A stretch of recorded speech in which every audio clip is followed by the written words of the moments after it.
Assalamualaikum and greetings everyone. For our case study, we will present about gas metal arc welding. But before we start, I would like to introduce our team members. My name is Nur Haziq bin Haizal. My matrix number is F1044. My name is Khairul Ahmad bin Khalid Azlan and my matrix number is F1043. Hi, my name is Muhammad Ifan Mirza. My matrix number is 1080. Hey, my name is Muhammad Shakir bin Saidi. My matrix number is F1024.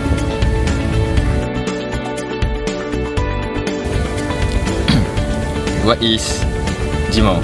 GMAW is an arc welding process that uses arc formed between a consumable electrode and workpiece with an externally supplied gaseous shield of gas, either inert such as argon, carbon dioxide or helium.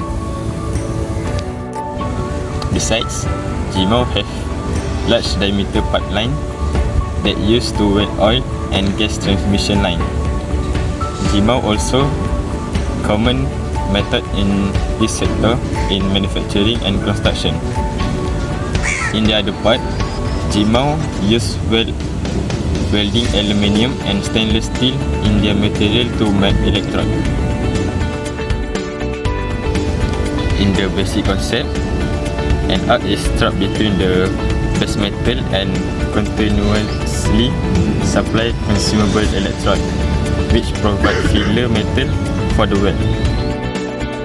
Every work have their working procedure. Let me show you guys how it's done. From information we collected, GMAW use electric arc formed between electrode and metal to melt metal to piece together. First of all, the gun switch operate the gas and water solenoid, and when release, the wire drive is switched on together with the welding current.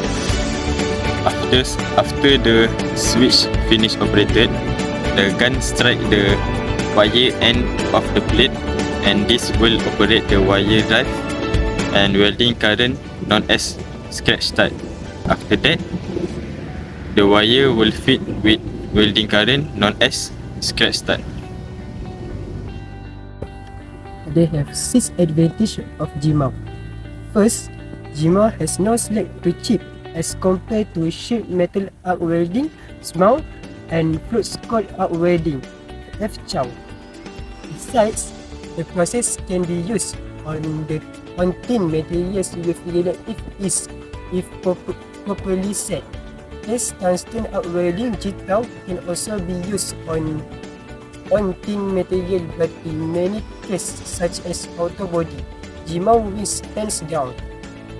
Next, GMAW have low hydrogen wet deposit with all electrodes. After that, GMAW also high production factor since no slack is required to be removed and use a continuous electrode. Next, GMAW, if the parameters properly set for the application, anyone can weld after a very short amount of practice.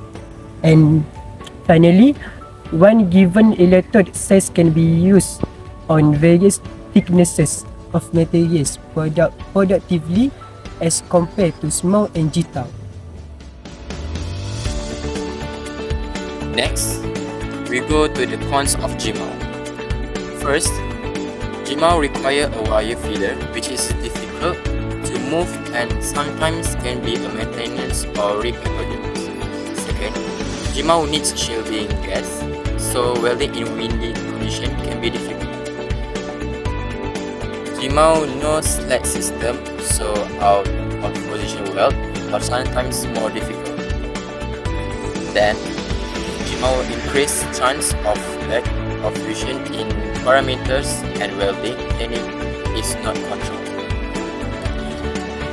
The gun is difficult to get into the tight place, and lastly, GMAW not suitable for windy condition. In the point of view, we have safety elements that we need to follow to prevent accident in workplace.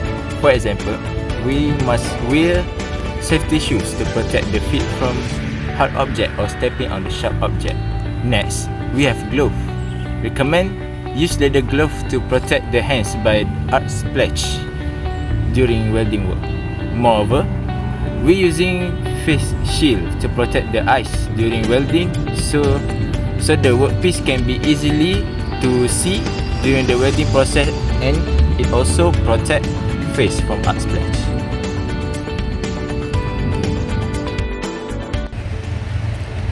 That's all from us. Thank you. Bye bye.